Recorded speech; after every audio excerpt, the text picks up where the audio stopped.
नमस्कार दोस्तों, बैसाख मास के कृष्ण पक्ष की एकादशी को वरुथिनी एकादशी कहा जाता है। शास्त्रों के अनुसार जो भी भक्त वरुथिनी एकादशी का व्रत धारण करते हैं, विधि विधान से भगवान की पूजा आराधना करते हैं, उनके मंत्रों का जप करते हैं और भगवान श्री विष्णु को पीले पुष्प अर्पित करते हैं, उनके मन की समस्त कामनाएं पूर्ण होती हैं। शास्त्रों के अनुसार वरुथिनी एकादशी का व्रत करने से बैकुंठ लोक की प्राप्ति होती है, जीवन में समस्त प्रकार के सुखों की प्राप्ति होती है और वरुथिनी एकादशी का व्रत करने से मानसिक शांति की प्राप्ति होती है, सुकून की प्राप्ति होती है, जीवन में किसी भी प्रकार का अभाव नहीं रहता। इस व्रत को धारण करने से और विधि विधान से भगवान श्री विष्णु की पूजा करने से सौभाग्य में वृद्धि होती है और समस्त प्रकार के पाप कर्मों से मुक्ति मिल जाती है।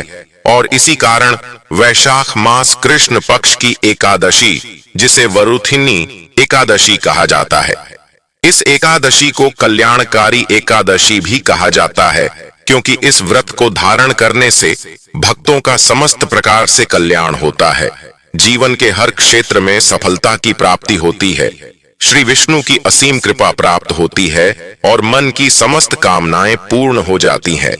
क्योंकि वैशाख मास भगवान श्री विष्णु को अत्यंत ही प्रिय मास होता है। इस मास को माधव मास भी कहा जाता है। बहुत से भक्त इस पूरे महीने में व्रत धारण करते हैं, एक समय फलाहार करते हैं और एक ही समय अन्न ग्रहण करते हैं। वैशाख मास में अगर हम पवित्र नदियों में स्नान करते हैं तो उसका बहुत अधिक लाभ है। इसका पूरा महीना, जिसमें हर दिन बहुत महत्वपूर्ण होता है, इस महीने में जो एकादशी होती है वह अत्यंत ही महत्वपूर्ण हो जाती है। तो अगर आप एकादशी का व्रत करते श्रेष्ठ हैं, लेकिन किसी भी कारणवश अगर आप एकादशी का व्रत नहीं कर पाते हैं, तो भी आज के दिन आपको भगवान श्री कृष्ण की पूजा जरूर करनी चाहिए, उनके मंत्रों का जप करना चाहिए, लेकिन कुछ बातों का ध्यान रखना चाहिए। अगर आप एकादशी का व्रत नहीं कर रहे हैं तो ऐसे में आपको तामसिक चीजों का त्याग कर देना चाहिए, जैसे कि लहसुन, प्याज, मांस, मदिरा का सेवन मत कीजिए।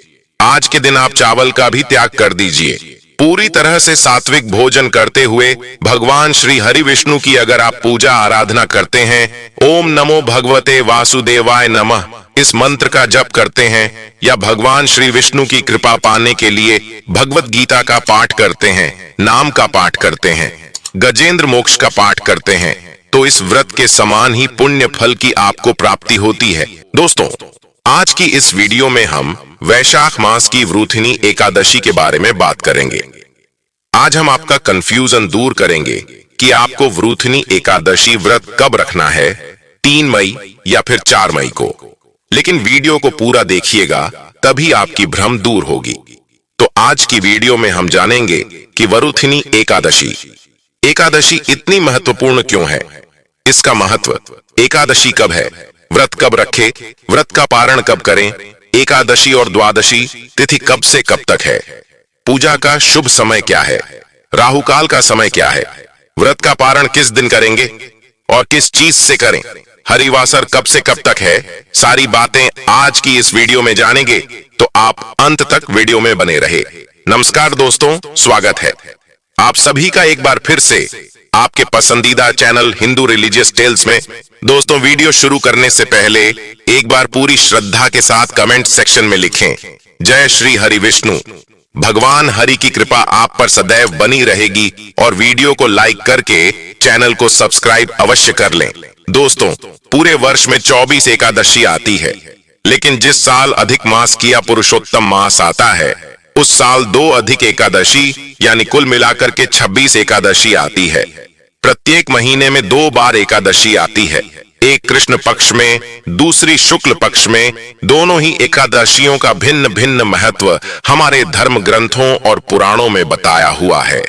एकादशी का व्रत भगवान श्री हरि लक्ष्मी नारायण जी का परम प्रिय व्रत है।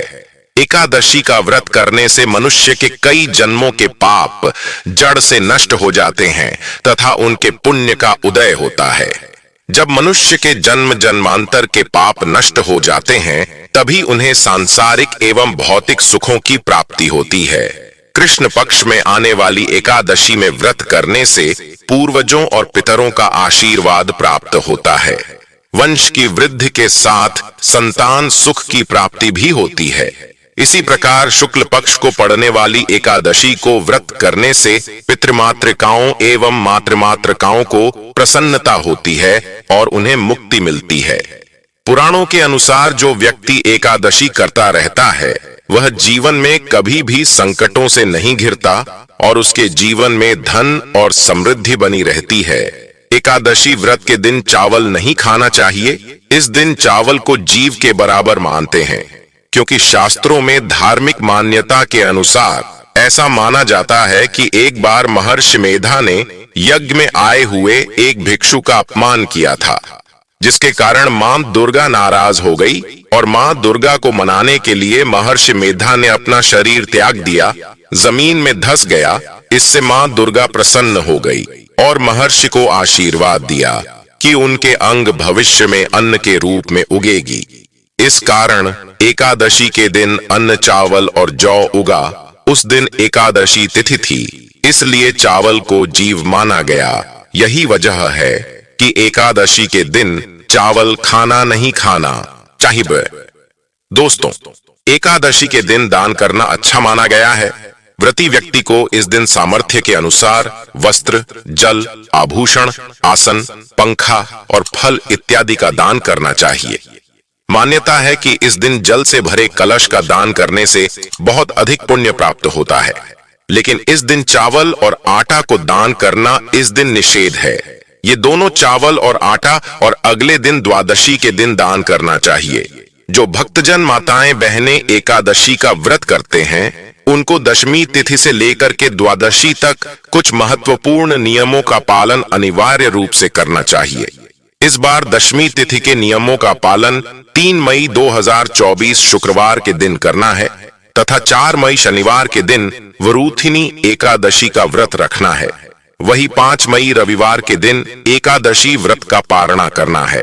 दशमी के दिन एक समय शुद्ध और सात्विक भोजन करें। दशमी के दिन चावल, शहद, लहसुन, प्याज, मांस, मदिरा, मसूर की दाल, कटहल की सब्जी का उपयोग भोजन के रूप में नहीं करना चाहिए। दशमी के दिन पराये अन्न अर्थात दूसरे के घर का भोजन नहीं करना चाहिए। ब्रह्मचर्य व्रत का पालन करें। एकादशी के दिन सुबह जल्दी उठ करके स्नान करके पूजा अर्चना करके एकादशी व्रत का संकल्प धारण करें। पद्म पुराण के उत्तरखंड के अध्याय 54 में श्लोक नंबर 12 में लिखा हुआ है, हे कमल नयन, भगवान अच्छे एकादशी के दिन निराहार रह करके दूसरे दिन ही भोजन करूंगा। एकादशी के दिन संकल्प आपको धारण करना चाहिए। एकादशी के दिन सुबह सूर्य भगवान को जल अर्पण करें, माता पिता को प्रणाम करें, तुलसी जी का पूजन करें, गौ माता का पूजन करें। एकादशी के दिन अन्न नहीं खाना चाहिए, केवल और केवल फलाहार करना चाहिए। सर्वोत्तम फलाहार गाय का दूध एवं फल माना गया है। झूठ न बोले, क्रोध न करें, लड़ाई झगड़ा एवं वाद विवाद बिल्कुल न करें। ब्रह्मचर्य का पालन करना चाहिए। दाढ़ी कटिंग या सेवन नहीं करवाए। शरीर के अंग के कोई भी बाल काटना या कटवाना वर्जित माना जाता है। नाखून नहीं काटना चाहिए। किसी भी प्राणी का, किसी भी मनुष्य का, किसी भी जीव का अपमान या अनादर न करे। दिन में सोना नहीं चाहिए। रात्रि में जागरण करें। पूजन पाठ करके ब्राह्मण देवता के मुख से ही एकादशी व्रत कथा का श्रवण आपको करना चाहिए। कथा सुनने के बाद ब्राह्मण देवता को यथाशक्ति दक्षिणा अवश्य प्रदान करें और अगले दिन शुभ मुहूर्त में ही एकादशी व्रत का पारण आपको करना चाहिए। परणा का अर्थ होता है व्रत खोलना या व्रत का समापन करना। एकादशी के दिन आप चाय कॉफी पी सकते हैं, कोई दोष नहीं लगेगा, लेकिन ध्यान रखें आपको इस दिन फलाहार में हल्दी का उपयोग नहीं करना चाहिए। एकादशी के दिन पान नहीं खाना चाहिए। एकादशी के दिन कोई भी अभय भक्षण जैसे लहसुन, प्याज, मांस, मदिरा का उपयोग नहीं करना चाहिए। एकादशी के दिन घर में चावल का उपयोग नहीं करना चाहिए। चावल बनाना भी नहीं चाहिए और चावल खाना भी नहीं चाहिए और चावल इस दिन पूजा में भी उपयोग नहीं करना चाहिए। एकादशी के दिन यदि आपके घर परिवार में जन्म अथवा मृत्यु का सूतक लग जाता है तो ऐसी परिस्थिति में आप एकादशी व्रत तो अवश्य करें, सभी नियमों का भी पालन करें, लेकिन आपको भगवान का स्पर्श या पूजन अर्चन नहीं करना चाहिए। अगले दिन जब आप व्रत का पारणा करते हैं तो सूतक की अवस्था में जल या तुलसी पत्र या फल या फलाहारी वस्तु से व्रत का पारणा कर सकते हैं। यदि आप यात्रा में हैं या कहीं बाहर है और पूजा पाठ या पारणा की व्यवस्था नहीं हो पा रही है तो आंख बंद करके मानसिक रूप से मन में सभी वस्तु का सभी विधि का ध्यान करते हुए यदि आप एकादशी व्रत करेंगे तो आपको एकादशी पूजा का व्रत का पूरा पुण्य प्राप्त होगा, क्योंकि हमारे धर्म ग्रंथों और पुराणों में मानसिक पूजा का भी विधान बताया गया है। और इसी तरह यदि कोई माताएं बहनें मासिक धर्म पीरियड की अवस्था में रहती है तो ऐसी अवस्था में भी उनको व्रत करना चाहिए। व्रत के नियमों का भी पालन करना चाहिए, लेकिन उनको भगवान का स्पर्श या पूजन अर्चन नहीं करना चाहिए। साथ ही जो माताएं बहनें गर्भावस्था में है, गर्भवती है, तो उनको अपने बालक का, अपने शिशु का, गर्भस्थ बच्चे का ध्यान रखते हुए ही एकादशी व्रत करना चाहिए। अच्छी प्रकार से फलाहार करके वह व्रत कर सकती हैं, लेकिन कोई भी इस दिन गलत काम ना करे, किसी भी प्रकार का पाप कर्म बिल्कुल ना करे। सभी तरह से आपको अच्छे मन से पवित्र अवस्था से एकादशी व्रत का नियम विधि विधान से पालन करके ही करना चाहिए।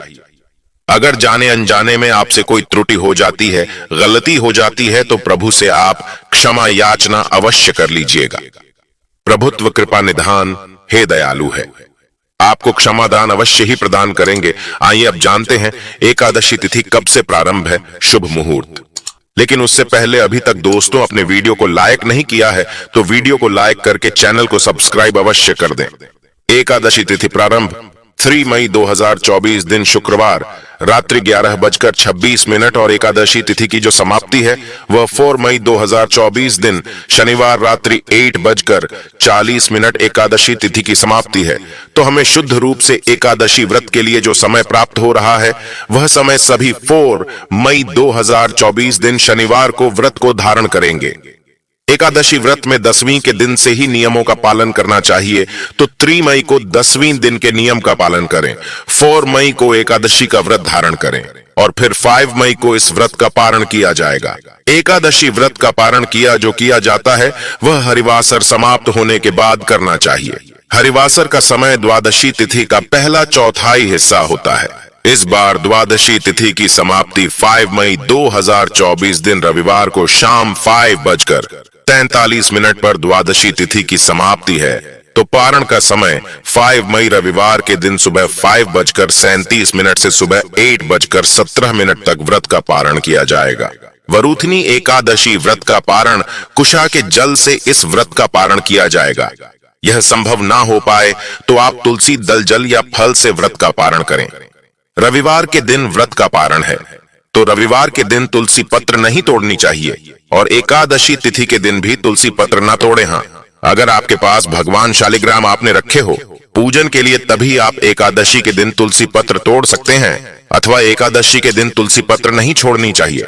आप पूजन के लिए जो कि पहले से ही तुलसी पत्र तोड़ करके रख सकते हैं और उसका 7 दिनों तक पूजन में प्रयोग कर सकते हैं। एकादशी तिथि के दिन ब्रह्म मुहूर्त का समय सुबह 4:12 से सुबह 4:55 तक होगा। सूर्योदय का समय सुबह 5:20 और सूर्यास्त शाम 6:30 तक योग है। इंद्र योग सुबह 11:04 तक होगा। उसके बाद वैधृति योग होगा। नक्षत्र पूर्वा भाद्रपद नक्षत्र रात्रि 10:07 तक, उसके बाद उत्तरा भाद्रपद नक्षत्र होगा। एकादशी तिथि के दिन अभिजीत मुहूर्त का समय है। वह समय सुबह 11:29 से दोपहर 12:21 तक होगा। विजय मुहूर्त का समय दोपहर 2:31 से दोपहर 3:25 तक होगा। गोधूली मुहूर्त का समय शाम 6:57 से शाम 7:18 तक होगा। 4 मई को राहु काल का जो समय होगा वह समय सुबह 8:37 से सुबह 10:16 तक और 5 मई को राहु काल शाम 4:51 से शाम 6:30 तक होगा। राहु काल समय के दौरान कोई भी शुभ कार्य या नया कार्य नहीं करना चाहिए। इस बात का ध्यान रखें। आशा करता हूं आप सभी को वीडियो पसंद आया होगा। ऐसे ही तीज त्योहार के बारे में जानने के लिए, कथा को सुनने के लिए चैनल को सब्सक्राइब करके बेल आइकन का बटन दबाना बिल्कुल भी ना भूले। जय श्री कृष्णा, राधे राधे।